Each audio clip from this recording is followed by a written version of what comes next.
Patricio Donoso.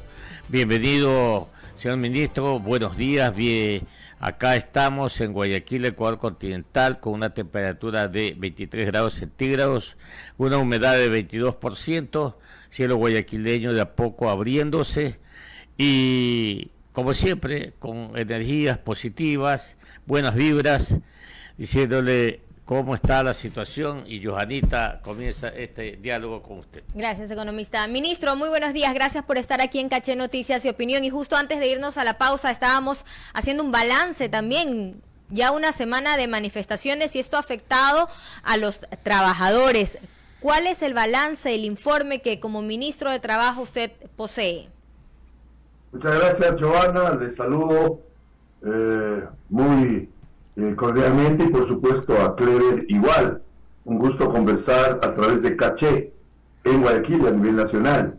En efecto, el balance es obvio: millones de dólares en pérdidas, sobre todo para la gente, y nos preocupa por supuesto las pérdidas en el sector productivo, en las empresas florícolas, claro, pero mucho más, y contesto a su pregunta, Joana, nos preocupa la pérdida de la gente, porque la gente, hay un altísimo porcentaje de la población económicamente activa en el Ecuador que vive a través de la venta diaria de chocolatines, cigarrillos, en fin, en la calle.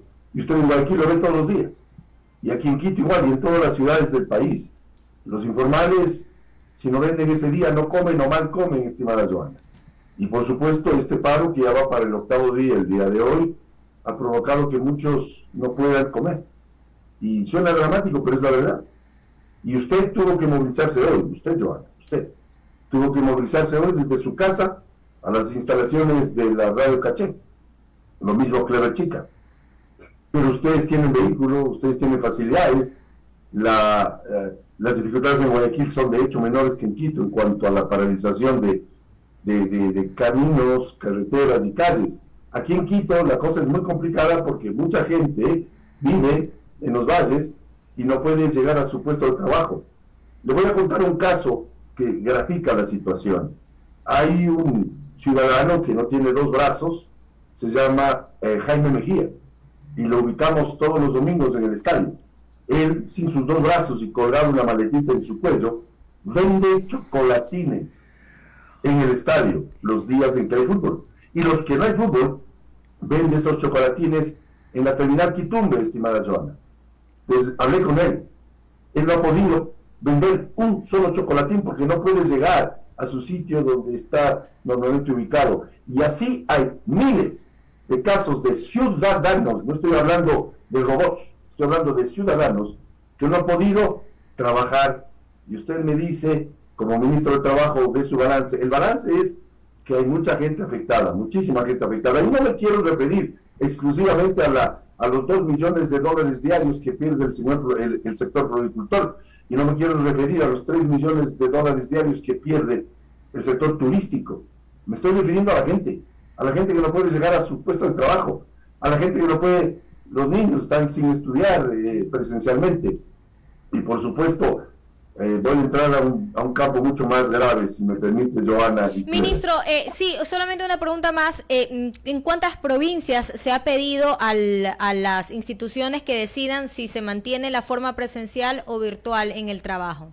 A todo el país, a todo el país. Todo el país, la determinación es que cada institución, de acuerdo a su locación y de acuerdo a su situación, decida, me refiero al jefe, pues el director de cada oficina pública, decida si va a haber teletrabajo o presencial y en qué porcentaje, porque eso también se puede medir. Por una razón muy obvia, es diferente la situación de un ministerio, por solo mencionar un ejemplo, que está cerca del Palacio de Gobierno, donde hay manifestantes, o el Banco Central del Ecuador, vamos, que está ubicado, y Clever conoce muy bien Quito, está ubicado en el camino hacia el sur, hacia el centro de la ciudad, donde hay manifestaciones, y no puede la gente llegar a trabajar en las oficinas del Banco Central. Es diferente esa situación a quienes trabajan, los ministerios que están ubicados en la plataforma gubernamental norte, aquella que hizo el señor Correa y que se inundó, para más o menos graficar de qué estamos hablando. Entonces es decisión de cada institución el establecer si hay o no teletrabajo, si hay o no presencial o un híbrido, un término medio, y a decisión de cada institución, mi estimada Giovanna. Son las 7 de la mañana, 49 minutos. En realidad, lo que tenemos como una asignatura pendiente en el Ministerio, arquitecto Donoso, es la reforma a la ley. Usted, que es una persona muy experimentada, muy llevadera, es verdad que en estos momentos no hay el ambiente, sin embargo, pues el proceso continúa, debo entenderlo así, para modificar, para reformar y tener una ley acorde a los tiempos modernos y, por qué no decir, a futuro. En ese orden, ¿cómo está el proceso, arquitecto Donoso? Muchas gracias, Clever, por sus palabras inherentes a mi persona. Quiero recordarle a la opinión pública a través de Caché que el día 24 de septiembre, anótese bien la fecha, yo soy bueno para las fechas, Clever, y usted lo sabe, anótese la fecha, el 24 de septiembre del año pasado, el gobierno que lo lidera Guillermo Lasso presentó una ley laboral en la Asamblea, ley laboral que establecía incluso un par de conceptos más, como la ley de inversión y la parte referente a tributos. ¿Recuerda usted? ¿Qué pasó el 24 de septiembre, mi estimado Clever? El CAL, yo fui parte del CAL 4 años, fui legislador 8 años consecutivos, 2 de esos años vicepresidente de la Asamblea. El CAL no abrió la carpeta, rechazó el proyecto de ley, no lo calificó, cuando debió haber sido calificado y debatido y eventualmente rechazado o aprobado a decisión de los legisladores. Para eso se inventó lo que se llama el debate legislativo, de modo que sí presentamos el proyecto de ley laboral y hablamos aquí en todos los medios y en Caché con muchísimo gusto, hablamos de los conceptos claves y claros de aquel proyecto de ley, de una ley laboral que facilite la contratación de más ecuatorianos en las nóminas de trabajadores, sobre todo de las medianas y pequeñas empresas, de las MIPYMES, y hablábamos aquí en Caché y en todos los medios de que ese proyecto de ley establecía una normativa mucho más amigable entre trabajadores y empleadores. Hablamos de que esa ley lo que intentaba es que el emprendedor pequeño y mediano pierda el miedo a abrir nuevas sucursales en su ciudad o fuera de ella, pierda el miedo a incorporar más ecuatorianos en su nómina, que si a alguien le va bien en una farmacia que está muy cerca a Caché, a la radio Caché, y si le va bien en esa farmacia, poder abrir una sucursal de esa farmacia en otra locación de la ciudad de Guayaquil o en otras ciudades a lo largo y ancho de la geografía nacional. Ese proyecto de ley está vivo, está listo, pues, por supuesto, pero sin duda el presidente Lasso nos pidió que conversemos con todos los actores del tema laboral, y es por ello que hemos llevado ya 3 o quizás 4 reuniones con los dirigentes sindicales. Yo mismo me he reunido con todos los dirigentes sindicales, con el señor José Villavicencio, con el señor Ángel Sánchez, presidente de turno del PUD, con el señor Edgar Zarango de la CTE, Confederación de Trabajadores del Ecuador, con el señor Richard Gómez, presidente de la CUT, Confederación Unitaria de Trabajadores. Me he reunido con el señor Mesías Tatamuez, es decir, con todos, y me he reunido también con las cámaras, y me he reunido también con la academia, y me he reunido también con ustedes, con la prensa. Y ese proyecto es un proyecto importante porque hace, y con esto termino esta parte a su pregunta periodística, mi estimado Clever, ese proyecto hace que se pierda el miedo a contratar más gente. Le pido a usted, Clever, y a usted, Giovanna, entrevisten a cualquier empresario, sobre todo de edad muy pequeña, no doy ni el nombre, y pregúntenle, ¿por qué no contrata más gente? ¿Por qué no incorpora nuevos ecuatorianos a su nómina de trabajadores? Y la respuesta inequívoca será porque nos da miedo, pues.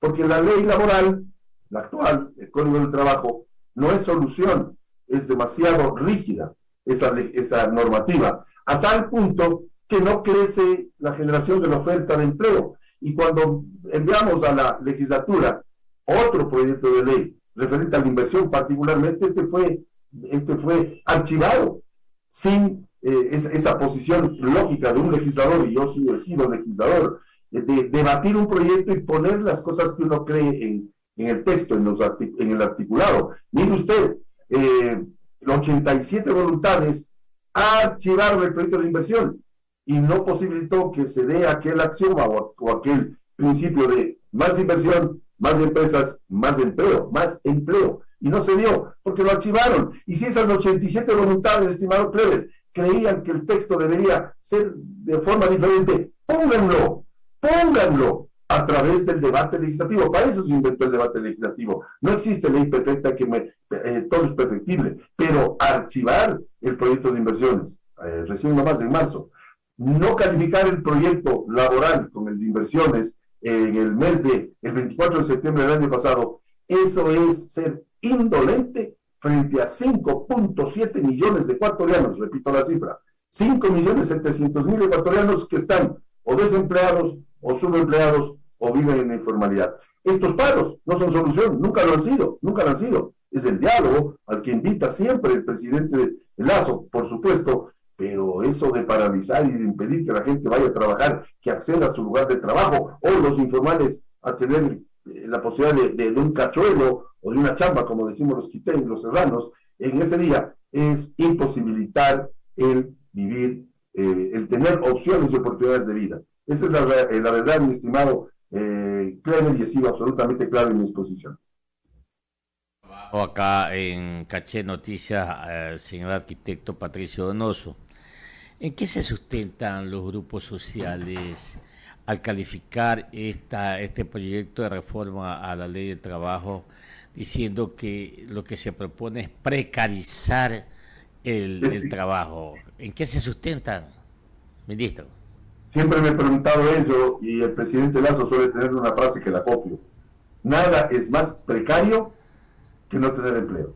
Esa precariedad queremos combatir.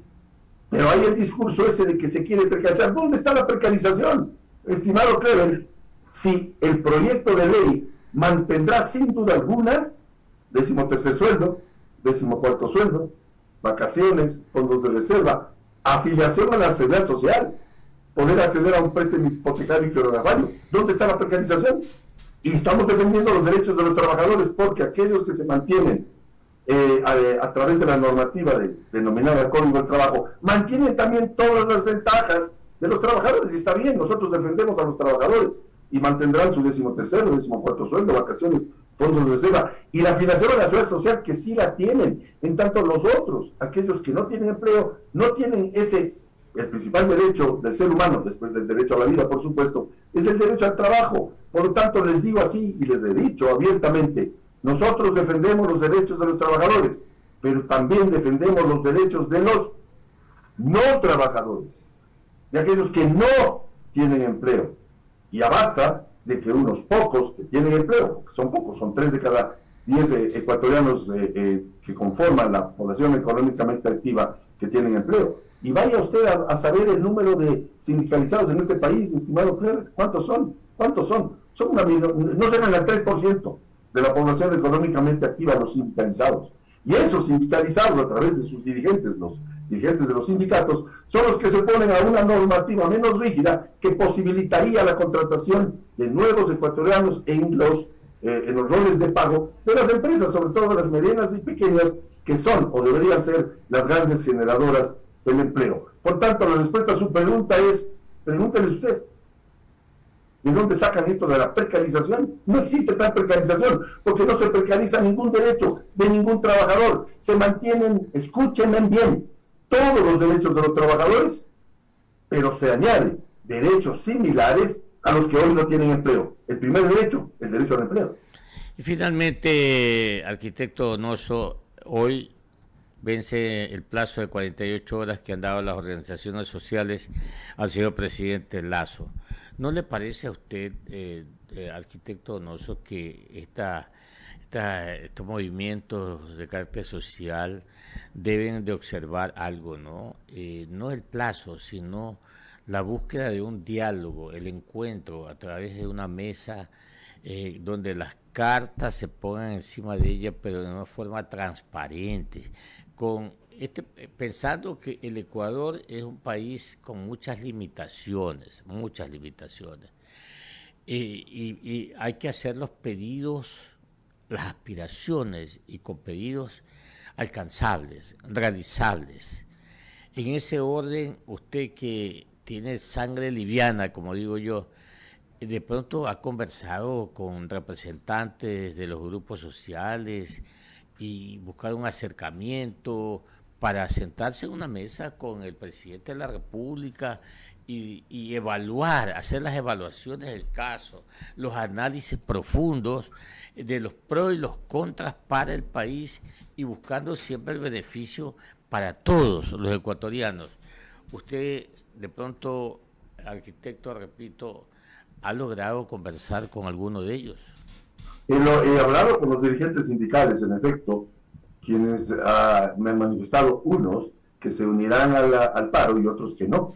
Y le voy a dar ejemplos. He hablado con Richard Gómez, presidente de la CUT, la Confederación Unitaria de Trabajadores, y él me ha dicho que no se unen al paro, porque este paro no piden o no significa solución a los trabajadores.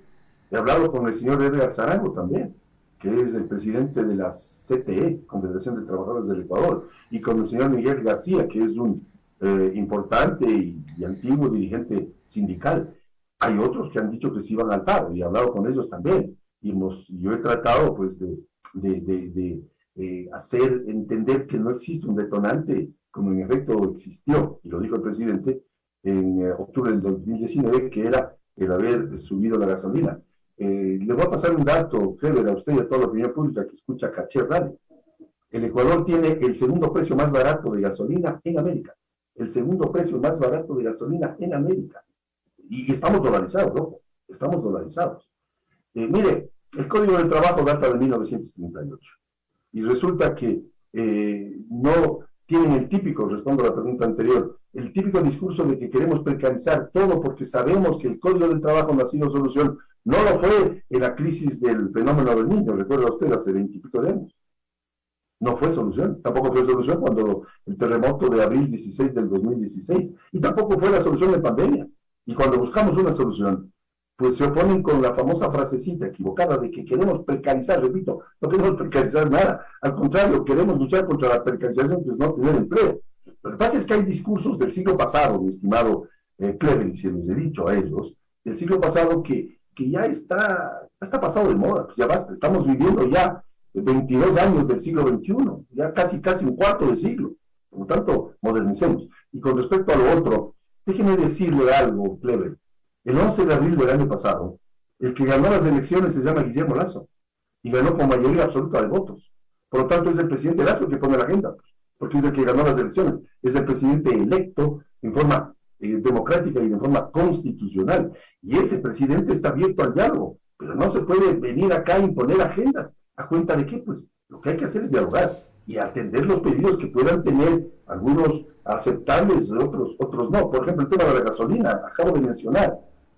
¿Sabe usted a dónde se ha ido la gasolina subsidiada durante los últimos 40 años? Al contrabando, a poner gasolina en el carro de Clever Chica y de Patricia Donoso, que sí podemos pagar el precio real de la gasolina. Y tercero, al narcotráfico. Mire usted, cuando un contrabandista llena un tanquero de gasolina y pasa la frontera sur o norte del Ecuador, es decir, a Colombia y Perú, ese día, ese señor se gana ilegalmente $14,000. $14,000, escúchenme bien la cifra. Por lo tanto, ya basta de que sigamos subsidiando a narcotraficantes, gente que sí puede pagar, como usted y yo y otros, y a los contrabandistas. Eso con respecto a la gasolina. Repito, tenemos la gasolina, la segunda gasolina más barata en América. Por lo tanto, ese pedido de la gasolina simplemente es un motivo que no tiene sentido. No tiene sentido. Con respecto a crédito, este gobierno está otorgando crédito a 30 años plazo al 1% de interés. Hasta $5,000. Entonces, seamos justos. Y con respecto al tema laboral, hemos conseguido 350,000 plazas de trabajo de empleo, aún sin una ley que facilite la contratación de más ecuatorianos en las nóminas de las pequeñas y medianas empresas particularmente. De tal manera que estamos abiertos al diálogo, pero repito, el presidente de la República es Guillermo Lasso. Gracias. Arquitecto, gracias por su atención. Que le vaya bien a usted y a todos. Y le va bien a usted, nos va bien a todos. Así es, muchas gracias. Muchas gracias, mi estimado Cleber. Abrazo, pase muy bien. Son las 8 de la mañana. 8 de la mañana, 3 minutos en Ecuador continental.